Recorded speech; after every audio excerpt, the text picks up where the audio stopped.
మేము గమనిస్తే ఆది కాలంలో మొదటి అధ్యాయం మనం గమనిస్తే మొట్టమొదటి రోజు పిల్లల దేవుడు ప్రభు సృష్టించాడు. వెలుగు కమరమని వెలుగు కలిగింది అంతటా మంచిది అన్నాడు. రెండవ రోజు సృష్టించిన తర్వాత మంచిది అన్నాడు. అలా అన్ని సృష్టించిన తర్వాత మంచిది మంచిది మంచిది అని అనిన దేవుడు మానవుని చేసిన తర్వాత ఒంటరిగా ఉన్న ఆదాము చూసి మంచిది అనలేదు. ఏమన్నాడట? మంచిది కాదు, that is not good to be alone. నరుడు ఒంటరిగా ఉంటా మంచిది కాదు అని అనుకుని సాటి అయిన సహకారాన్ని దేవుడు సిద్ధపరిచి ఆదాము దగ్గర తీసుకొచ్చి జతపరిచినట్లుగా మరి ఒంటరిగా ఉన్న గాయస్ని మరి వాళ్ళ తల్లిదండ్రులు చేసిన ప్రార్థనలు, సంఘ కాపురులుగా మేము చేసిన ప్రార్థనలు ప్రభు ఆలకించి ఒంటరిగా ఉన్న గాయస్కి సాటి అయిన సహకారిగా, ఇంగ్లీష్ బైబిల్లో సూటబుల్ హెల్పర్ అని ఉంది. సాటి అయిన సహకారి, అన్నిటిలో కూడా సహకరించే సహకారి. ఒక దైవజనుడు ఏమంటే పిన్ టు ప్లేన్ అంట. పిన్నిస్ దగ్గర నుంచి ప్లేన్ వరకు మధ్యలో చాలా ఉంటాయి. వీటన్నిటిలో కూడా మరి గాయస్కి అటు మానసికంగా, అటు శారీరకంగా, అటు ఆత్మీయంగా, అటు భౌతికంగా అన్ని విషయాల్లో కూడా ఇంతవరకు లోటు ఉంది. తల్లిదండ్రులు ఉన్నారు, అక్క చెల్లెలు ఉన్నారు, అందరి మధ్యలో ఉన్నాడు, కానీ ఆ ఒంటరితనం అనుభవిస్తూ ఉన్న పరిస్థితి కనబడుతుండే. మరి ఈ రోజు అయితే మనం చూస్తే దేవుడు మహాకృప చేత దేవుడు మరి తన సాటి అయిన సహకారాన్ని తీసుకొచ్చి దానముగా బహుమానంగా గాయస్కి దేవుడు అనుగ్రహిస్తున్నాడు. హ్యాపీనా? ఓకే. మనం యమున గురించి మనం ఆలోచిస్తే ఇప్పుడు యమున కూడా ఒంటరిగానే ఉంది. అయితే యమునకు కూడా దేవుడైన ప్రభు ఏం చేసిందంటే ఆ గాయస్ని తీసుకొచ్చి భర్తగా ఇచ్చాడు. దేవుడు వాక్యంలో ఏం రాయబడిందంటే ఆ స్త్రీ కట శిరస్సు ఎవరంట? భర్త. స్త్రీకి శిరస్సు భర్త ప్రియురా. ఒక ఆవిడ అన్నమాట, నువ్వు శిరస్సు మీద ఏమొచ్చు కానీ నేనైతే మెడకాయ నేను ఎదిగిస్తాను తిరగాలన్నాడు. అది లోకపోకడ, లోక సంబంధమైన పరిస్థితి. కానీ వారిద్దరిలో ఎవరు ఎక్కువ ఎవరు తక్కువ అనే అంశం గురించి ఆలోచిస్తే ఇద్దరు సమానమే. మీరు గమనిస్తే దేవుడు ఆదాము పక్కటి ఎముక నుంచి తీసాడు అవని. ఏమిటి? ఒకవేళ ఈ కాలులో నుంచి ఈ కిందన ఈ పాలలో నుంచి ఏ ఎముక నుండి తీసాడు అనుకోండి, ఆదాము ఏం చేస్తాడు? అవనే కాలు తొక్కేస్తాడని. ఒకవేళ ఈ హెడ్ సంబంధించిన ఎముకల్లో ఒక ఎముక తీసి చేస్తే తల మీద కూర్చుంటుందేమని దేవుడు, ఆయన మహాజ్ఞాని. అందుకే ఒక పాట ఉంది కదా, జ్ఞాని అయిన దేవుడు అన్న పాట ఉంది. ఇదే పాట ఏంటంటే మానవుల మేలు కొరకు జ్ఞాని అయిన దేవుడు అనే పాట కూడా మహాజ్ఞాని. ఆయన జ్ఞానంలో మితిలేదు పిల్లరా. ఆయన కరెక్ట్ గా సెంటర్ లో నుంచి తీసి పక్క నుంచి తీసి పిల్లరా మరి ఆ సమానముగా పక్కనే ఉండాలన్నట్టుగా దేవుడు సిద్ధపరిచే వారిని ఆశీర్వదించాడు. ఇప్పుడు దేవుడి వాక్యంలో 3 మ్యారేజ్లు ఉన్నాయి. ఆ 3 మ్యారేజ్లు కూడా చాలా దీవెనకరంగా ఉన్నాయి, ఆశీర్వదకరంగా ఉన్నాయి. మొట్టమొదటిది ఏదైనా తోటలో వివాహం జరిగింది. మన అందరికీ బాగా తెలుసు. ఏదైనా తోటలో వివాహం జరిగింది ఆదాము వాళ్ళకి. నేను మీకు ఒక ప్రశ్న అడుగుతున్నాను, ఇది చూడండి, నా వైపు చూడండి. ఏదైనా తోటలో దేవుడు ఆదాము వాళ్ళకి వివాహం, ఆదాము వాళ్ళకి వివాహం జరిగించిన రిజిస్టర్ ఎవరండి? దేవుడే. మరి స్పెక్టేటర్స్ ఎవరు? ప్రేక్షకులు. ఎవరండి? దేవుడు దూతలు ఉంటుంది. మా జీవచనం చెప్తున్నాను, కరెక్టే. ఆ రోజు ఏదైనా చోట్ల ఆహ్లాదకరమైన వాతావరణంలో వివాహం జరుగుతుంటే దేవుడని యెహోవా దేవుడు వచ్చి వారిద్దరికి వివాహం జరిగిస్తుంటే పిల్లల దేవతలు ఎగురుతూ చప్పట్లు పడుతూ సంతోషంగా హర్షాచికల ఆనందంతో ఆ చల్లని వాతావరణంలో వివాహం ఘనంగా జరిగింది. మొట్టమొదటి వివాహంలో దేవుడు రిజిస్ట్రార్ గా ఉన్నాడు. రెండవ వచనాన్ని ఇందాక చిన్న జరిగించారు. కనా అనే పట్టణంలో వివాహం జరిగింది. ఆ వివాహంలో మొదటి వివాహంలో వివాహ రిజిస్టర్ ఉన్న ఆ దేవుడే రెండవ వివాహంలో అతిథిగా చీఫ్ గెస్ట్ గా వచ్చాడు. ఆయన చీఫ్ గెస్ట్ గా వచ్చాడు. ఇప్పుడు మూడవ వివాహం కూడా జరగబోతుంది. ఇందాక చదివాం, ప్రకటన 19వ అధ్యాయంలో చదివాం. అక్కడ రిజిస్టర్ గా ఉన్న ఈ దేవుడు, చీఫ్ గెస్ట్ గా వచ్చిన ఈ దేవుడు ఈ మూడవ వివాహంలో పెండ్లి కుమారుడుగా ఉండబోతున్నాడు. గట్టి స్తోత్రం చెప్పండి గట్టిగా. పిల్లల ఈ మనము గొప్పది. మీకు ఇంకో పాయింట్ చెప్తాను పిల్లల, ఈ బైబిల్ వివాహంతోనే మొదలై వివాహంతోనే ముగించిపోతుంది. హల్లెలూయా. చూడండి, ఈ పెళ్లి మీద ఎన్ని జోకులండి, ఈ పెళ్లి మీద ఎన్ని కుళ్ళు జోకులండి, భయంకరమైన జోకులు. మనం చూస్తే లేనిపోని జోకులని ఎక్కడి నుంచి చెప్పకూడదు. దానికి ఉన్న డిగ్నిటీ తీసేస్తున్నారు. వివాహంకున్న ఆ పవిత్రతను, వివాహంకున్న ఆ యోగ్యతను, ఆ ఔన్నత్యాన్ని చాలా మంది తీసేస్తున్నారు, పాడు చేస్తున్నారు. వివాహం చాలా శ్రేష్టమైనది. ఒక దైవజనుడు ఏమంటే marriage is the plan of God అన్నాడు. వివాహం అనేది దేవుని సంకల్పం అంట. అందుకే ఒక పాట కూడా ఉంది కదా, ఇది దేవుని సంకల్పం, గాడ్స్ ప్లాన్. ఇంకో ఆయన ఏమంటే marriage is the presence of God అన్నాడు. మ్యారేజ్ అనేది దేవుని యొక్క సన్నిధితో ముడిపడి ఉంటుందంట. అందుకే వి వా హా ము అంటారు. వి అంటే విడివిడిగా ఉన్నవారు, వా అంటే వాక్యంతో, ము అంటే హా అంటే హత్తుకుని ముడి వేయబడుట, వాక్యము చేత వారు హత్తుకుని ముడి వేయబడే అనుభవం. అంతేకాదు క్రైస్ట్ సెంటర్డ్ ఫ్యామిలీగా, క్రీస్తు కేంద్రంగా ఉన్న కుటుంబంగా ఆ కుటుంబంలో మొదటి వివాహము దేవుడు జరిగించాడు. చక్కగా ప్రారంభించాడు. హాయిగా కొన్ని సంవత్సరాలు గడిపిన తర్వాత ఒకరోజు అకస్మాత్తుగా పిల్లగా సాతాను మాట విని, పిల్లగా వారిద్దరు సాతాను మాట విని సాతానుకు లోబడి ఆజ్ఞ అతిక్రమించి తినవద్దన్న ఫలము తిని ఏదైనా తోటలోండి గెంటి వేయబడి ఆశీర్వాదాలు పోగొట్టుకుని దుఃఖములో శ్రమలో పడిపోయారు. కారణం ఏంటంటే అవిధేయత. సాతానికి అవకాశం ఇచ్చారు వారు. నేను ఈరోజు ఒక మాట మీకు చెప్తాను, గాయస్కి యువన జాగ్రత్త కల్పించండి. Don't give place to devil. దేవుని వాక్యంలో తెలుగులో ఏమంటే అపవాదికి చోటు ఇయ్యకూడదు. మనం చోటు ఇస్తేనే వాడు వస్తాడు, మనం చోటు ఇవ్వకపోతే వాడు రాడు.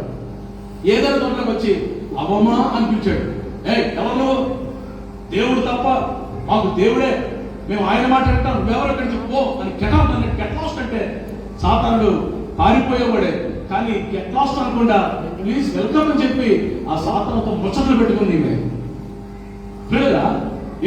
ఇద్దరు కలిసి దేవుని మాటకు లోపడాలి. సాతాను మాట విని దేవుని లోపం కట్టి వారి యొక్క వైవాహిక జీవితంలో ఆశీర్వాదాలు పోగొట్టుకున్నారు. ఇదిలో చూడండి, నేను న్యూస్ పేపర్లో చెప్పాను, ఇద్దరు అట విడాకులు తీసుకున్నారంట.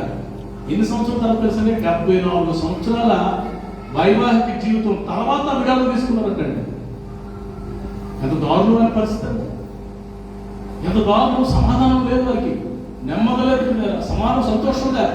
కారణం ఏంటంటే they have given chance to devil. సాతానికి చోటు ఇచ్చారు. ఈరోజు మీరు సాతానికి మీరే కనుక ఎవరు మనం సాతానికి చోటు ఇవ్వకూడదు, అపవాదికి చోటు ఇవ్వకూడదు, దేవుని వాక్యానికి చోటు ఇవ్వాలి. ఆమేన్. పిల్లల సమస్యలు రాక మానవు, సమస్యలు ఖచ్చితంగా వస్తాయి, అందరికీ వస్తాయి, పిల్లలకు ఖచ్చితంగా వస్తాయి. అయితే సమస్య వచ్చినప్పుడు ఎక్కడికి వెళ్ళాలంటే దేవుని వాక్యం దగ్గరికి వెళ్ళాలి. మొదట ఎవరు సమాధాన పడతారో వారిని దేవుడు దీవిస్తాడు. మొదట ఎవరు తగ్గించుకుంటారో వారిని దేవుడు దీవిస్తాడు. ఇద్దరు సమానమైన దేవుని వాక్యం రాయబడింది.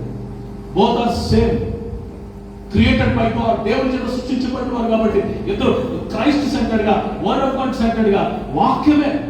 దేవుని వాక్యం ఏం చెప్తుంది? గాయస్కి పురుషులారా మీ భార్యల్ని ప్రేమించండి అన్నాడు. పురుషులారా మీ భార్యల్ని ప్రేమించండి. స్త్రీలకి ఏం చెప్పాడు దేవుడు? స్త్రీలారా మీ భర్తలకు లోబడి ఉండండి. అన్ని విషయంలో మాట్లాడుతున్నాడు, అన్ని విషయంలో లోబడి, కొన్ని విషయంలో కాదు. In everything. ఎప్పుడైతే గాయస్సు నుంచి ప్రేమ బయటకు వస్తుందో, పిల్లల నా శరీర సంబంధమైన ప్రేమ గురించి నేను మాట్లాడట్లేదు, లోక సంబంధమైన ప్రేమ కాదు, divine love, God's love, agape ప్రేమ, దేవుని ప్రేమ. అందుకే రోమన్ రాయబడిన పత్రిక 5వ అధ్యాయంలో పరిశుద్ధాత్మ దేవుడు అంట దేవుని ప్రేమను మన హృదయాల్లో క్రమలిస్తున్నాడంట. దేవుని ప్రేమ చేత ఎవరు నింపబడతారో ఆ కుటుంబాలు సంతోషంగా ప్రభు రాత్రి వరకు ఆనందంగా ఉంటాయి. ఆమేన్. దేవుని ప్రేమ, గాయస్సు నుంచి పెళ్లి కుమార్ నుంచి దేవుని ప్రేమ బయటికి రావాలి, పెళ్లి కుమార్తె నుంచి విధేయత బయటికి రావాలి. ఈ రెండు ఎక్కడైతే కలుసుకుంటాయో అక్కడ ఆశీర్వాదము, శాశ్వత జీవము ఉంటాయి. ఆమేన్. హల్లెలూయా. దేవుని వాక్యంలో అబ్రహాము శారా నిండు నూనెలు పట్టింది, చివరి వరకు దేవుని సంకల్పాన్ని వారు జరిగించారు, వాగ్దానాలు పొందుతున్నారు, వాగ్దానాలు నెరవేర్చబడ్డాయి వారి జీవితంలో. మరి ఆ విధంగా మరి ఆ గాయస్ యమున జీవితాల్లో కూడా వారు దేవుని మాటకు లోబడి అపవాదికి చోటికుండా వారు లోబడినప్పుడు దేవునికి వారు చక్కగా ఆశీర్వదకరంగా ముందుకు సాగిపోతారు. ఇది ఫస్ట్ పాయింట్. రెండవది వివాహం. కనా అనే పట్టణంలో వివాహం జరిగింది. ఆ వివాహానికి దేవుని వాక్యం రాయబడింది, యేసును ఆయన శిష్యులు పిలువబడ్డారంట. యేసు ప్రభు మొట్టమొదటి ఫస్ట్ డెబ్యూ మిరకల్, మొట్టమొదటి మిరకల్ యేసు ప్రభు చేసినటువంటి వివాహంలోనే. చూడండి, రంగు రుచి వాసన లేదు నీటికి, ద్రాక్షారసానికి రంగు రుచి వాసన మూడు ఉంటాయి. పిల్లల ఆ రుచి టేస్ట్, మీరు ఆ కాలాల్లో ఒక మాట నేను చదువుతాను ఒకసారి. 2వ అధ్యాయంలో చాలా బ్యూటిఫుల్ వర్డ్, మీరందరూ చూస్తే బాగుంటుంది. యోహాను సువార్త 2వ అధ్యాయం, నేను ముగించేస్తాను 2 నిమిషాల్లో. 2వ అధ్యాయము 10వ వచనం ఒకసారి చదవండి ఎవరైనా. యోహాను సువార్త 2:10. ప్రతి వాడును మొదట మంచి ద్రాక్షరసం పోసి జనులు మత్తుగా ఉన్నప్పుడు జబ్బు రసమును పోయిను, నీవైతే ఇదివరకును, దేవునికి స్తోత్రం చెప్పడం ఒకసారి గట్టిగా, నీవైతే ఇది వరకు మంచి ద్రాక్షరసం, ఇంగ్లీష్ బైబిల్లో ఏమంటుందంటే బెస్ట్ వైన్ అని ఉంది. బెస్ట్ అందులో బెస్ట్ అన్నది శ్రేష్టమైన ద్రాక్షరసాన్ని నువ్వు చివరి వరకు కలిగి ఉన్నావే అంటున్నారు. అందరూ వచ్చి బిందు ప్రాంతం దగ్గర వచ్చి అంటున్నారు, అయ్యా ఏంటిది స్పెషాలిటీ? సాధారణంగా పెళ్లిలో మొదట మంచి ద్రాక్షరసం ఇస్తారు. జనులు మత్తులో ఉన్నప్పుడు వారికి జబ్బు రసం ఇస్తారు. మరి నువ్వేంటయ్యా బాబు, మొదట మంచి ద్రాక్షరసం ఇచ్చావు, మధ్యలో మంచి ద్రాక్షరసం ఇచ్చావు, చివరిలో కూడా మంచి ద్రాక్షరసం ఇచ్చావు, ఏంటి సీక్రెట్ ఏంటి? వాట్ ఇస్ యువర్ సీక్రెట్ అని అడిగితే ఆయన ఏమని అని ఉంటాడు, ఏం చెప్పుంటాడు? నేను కదయ్యా మా ప్రభు అయిన యేసుక్రీస్తు వారిని ఈ వివాహానికి నేను ఆహ్వానించాను. శక్తి నాలో లేదు, రహస్యం ఏమీ లేదు ఇందులో. యేసు ప్రభు వారిని ఆహ్వానించాను. ఈరోజు మీరిద్దరూ కలిసి యేసు ప్రభు వారిని వారి జీవితంలోకి ఆహ్వానించాలి. వారిద్దరు కలిసి ప్రతిరోజు ప్రార్థన చేయాలి. స్తోత్రం చెప్పండి గట్టిగా. ఇద్దరు భార్యాభర్తలు ప్రార్థన కూర్చున్నారంట. ఈవిడ అన్నదంట, నువ్వు యజమానుడు కదా, నువ్వు ప్రార్థన మొదలెట్టు అన్నదంట. ఆయన అన్నాడంట, నేను ఇప్పుడు భక్తి నేర్చుకున్నా, నాకు ప్రార్థన నువ్వు మొదలెట్టు అన్నాడంట. ఎవడప్పుడు తగ్గించుకుని ప్రార్థన మొదలెట్టలేదండి. ప్రార్థన మొదలెట్టుకుంటా నువ్వు చేయి ఫుల్ కొట్టేసుకొని ఇద్దరు పోలీస్ స్టేషన్ పోయారంట. వాళ్ళిద్దరి మధ్యలో ఏమి లేదు పెట్టారా, అండర్స్టాండింగ్ లేదు. వారిద్దరి మధ్యలో ఏం లేదు, ఒకరినొకరు తగ్గించుకునే పరిస్థితి, లోబడే పరిస్థితి లేదు. వీరిద్దరు కలిసి ప్రార్థన చేయాలి. వారిద్దరు కలిసి ప్రభుని చూపించాలి. వారిద్దరు కలిసి మందిరానికి వెళ్ళాలి. పెళ్ళైన కొత్తలో చాలా గట్టిగా చేతులు పట్టుకుని కలిసి ప్రయాణం చేస్తారు. కొన్ని రోజులు పోయిన తర్వాత పిల్లలు అంటాడు, నువ్వు ముందే లేక నాకు శిల్పాలను అవుతానంటాడు. ఆవిడ ముందు పంపించేసి తర్వాత ఇప్పుడు ఇంకొక రోజు పోయిన తర్వాత నువ్వు వెళ్ళి నాకు టైం లేదు, నాకు ఆడడానికి కావాలంటాడు మందిరానికి. వారిద్దరి మధ్యలో ఆ ఫ్లేవర్, ఆ సమాధానం, సంతోషం తగ్గిపోతా వస్తూ ఉంది. అలా కాకుండా యేసయ్య ఉంటే అన్ని ఉన్నట్లే. ఆమె చెప్పడం గట్టిగా, మన ఇంట్లో యేసయ్య ఉండాలి. యేసయ్య అంటే వేసుకొని ఫోటో పెట్టుకోవడం కాదు, ఏమంటే సిలువ మెడలో వేసుకోవడం అది కాదు, అది తప్పని నేను అన్నగాని మన ఇంట్లో యేసు ప్రభువారు ఉండాలంటే ప్రతిరోజు మీ ఇంట్లో మీ ఇద్దరు కుటుంబంలో స్తుతి ఆరాధన జరగాలి. ప్రతిరోజు మీ ఇద్దరు స్తుతి ఆరాధన చేయాలి. ప్రతిరోజు ఉదయం లేస్తూనే ప్రార్థన కలిసి చేతులు పట్టుకుని ప్రార్థన చేసినప్పుడు పరిశుద్ధాత్మ దేవుడు మీ మధ్యకు వచ్చి ఆత్మ కలిగించు ఐక్యత అనే మాట రాయబడింది దేవుని వాక్యంలో. ఆత్మ కలిగించు ఐక్యత వారు కలిగి ఉంటారు. అప్పుడు దుష్టుడు వారిని ఏమీ చేయలేడు. పిల్లరా, మా రెండవ వివాహంలో గొప్ప శ్రేష్టత, ఆ మాట చెప్పిన ముందుకు వెళ్తాను. చివరి వరకు వారు శ్రేష్టతను అనుభవిస్తారు, ప్రభు రాకడ వరకు. బ్రదర్ ఇక్కడ 50 పెళ్లి చేసుకుని 50 సంవత్సరాలు లేక 40, 30, 40 సంవత్సరాలు ఉన్నవారు ఉన్నారు. పిల్లరా, మరి ఆ చివరి వరకు అంటే ప్రభు రాకడ వరకు ఆ వైవాహిక జీవితంలో ఉన్న ఆ ఫ్లేవర్, ఆ సంతోషము, ఆ శ్రేష్టత మీరు అనుభవించాలంటే మీ మధ్యలో యేసు ప్రభు వారు ఉండాలి. చూడండి, 3 పేటల తాడు త్వరగా తెగిపోదు కదండి నేను వాక్యం రాయబడింది. ఒక పేట ఏమో ఐస్, ఒక పేట ఏమో యమున, 3వ పేట ఏమో యేసు ప్రభుతో మీరు పెనవేసుకుని ఉంటే చూడండి, 3 పేటలు తీసి జడ అవుతారు కదా. బయటికి చూస్తే జడ కనబడుతుంది. ఎన్ని పేటలు కనబడతాయి? 2 కనబడతాయి. 3వ పేట ఏమైంది? లోపల పెన వేసుకుని ఉంది, లోపల ఇంటర్నల్ గా ఉంది. వీరిద్దరు బయటికి కనబడతారు. వారిద్దరి మధ్యలో యేసు ప్రభు వారు పెన వేసుకుని ఇంటర్నల్గా వారు ఏసై క్రైస్ట్ సెంటర్ లైఫ్ కలిగి ముందుకు సాగినప్పుడు చివరి వరకు శ్రేష్టమైన ద్రాక్షరసం కలిగి ఉంటారు. ఆమె ముగిస్తున్నారు. చివరిలో పిల్లల మధ్యాకాశంలో వివాహం జరగబోతుంది. అది ఎంతో దూరంలో లేదు, చాలా త్వరలో ఉంది. పిల్లల మీరు ఈ రోజు జరుగుతున్న ఇన్సిడెంట్లు మీరు చూస్తే ప్రభు అక్కడ ఈ చేతు వేలుతో లెక్కించగలిగిన సంవత్సరం మాత్రమే ఉంది. జాగ్రత్తగా ఆలోచించండి. ఆ తర్వాత నాకు యేసు వస్తున్నాడో తెలియదు బాబు, ఆయన వస్తున్నాడంట, నాకు ఎవరు చెప్పలేదు అని చెప్పడానికి వీలేదు. ఆ యేసు ప్రభు త్వరగా వస్తున్నాడు. జరుగుతున్న పరిస్థితుల్ని ఆయన రాకడ సూచనలుగా ఉన్నాయి. జాగ్రత్తగా ఆలోచించండి. ఆ రాకడలో పిల్లలు మనం అందరూ ఎత్తబడాలి. మధ్యాకాశానికి రక్షణ పొంది, మారు మనసు పొంది, పిల్లల తెల్లని వస్త్రాలు ధరించుకొని, పిల్లల నీతి క్రియలు ధరించుకొని, సాక్ష్యం కలిగి, పాపాన్ని విడిచిపెట్టి, ఏమంటే రక్షణ పొందిన కొత్తలో చాలా రోషంగా ఉండిన పరిస్థితి ఉంటుంది. కానీ కాలక్రమేణ పాపంలో పడిపోయి మళ్ళా సినిమాలు, సిగరెట్లు, వ్యభిచారం, త్రాగుడు, ఇవన్నీ పాపంలో పడిపోయి నేను రక్షించబడ్డాను, నేను క్రైస్తవుడే, నేనే క్రైస్తవులే, నేను ఎత్తపడతానంటే నో స్కోప్, అవకాశం లేనే లేదు. రెండవసారి ప్రభు ఎవరి వరకు వస్తున్నాడు తెలుసా అండి? పరిశుద్ధత కలిగిన వారి కొరకు వస్తున్నాడు, పరిశుద్ధుల కొరకు వస్తున్నాడు. మేఘాలను తీసుకుని వెళ్తాడు. మధ్యాకాశంలో వివాహం జరగబోతుంది. ఆ వివాహంలో యేసు ప్రభు పెళ్లి కుమారుడు. పెళ్లి కుమార్తె ఎవరో తెలుసా? సంఘం. యేసు రక్తంలో కడగబడి, వస్త్రాలు ఉతుక్కొని, తెలుపు చేసుకుని, పరిశుద్ధ జీవితాన్ని జీవిస్తూ, రోషంగా జీవిస్తున్న వారు ఆయన పక్కన పెళ్లి కుమార్తెగా నిలబడతారు. ఆ గొరిపిన వివాహ మహోత్సవానికి పిల్లల పిలవబడిన వారు ధన్యులు, పెళ్లి కుమార్తెగా ఉన్నవారు కూడా ధన్యులు.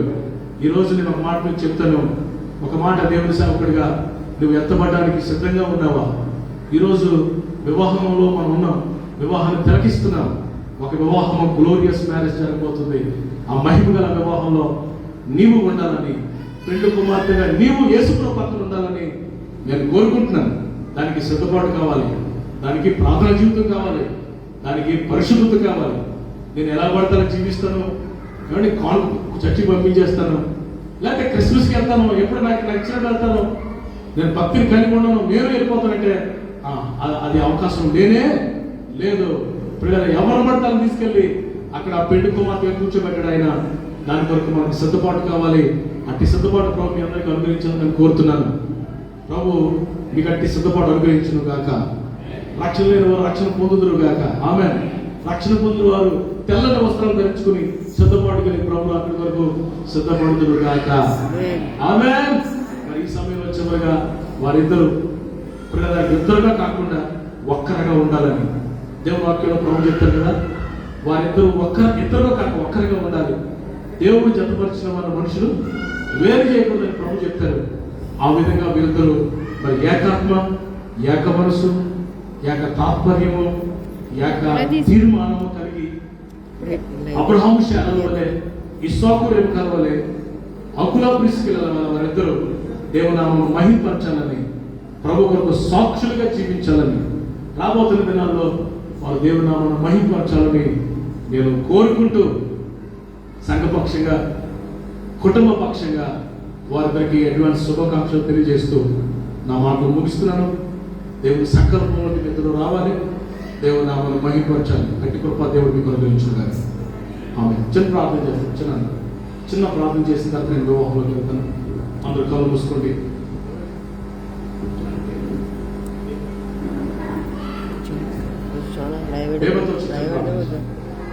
అందరూ కళ్ళు మూసుకోండి. ప్రార్థన చేస్తాను.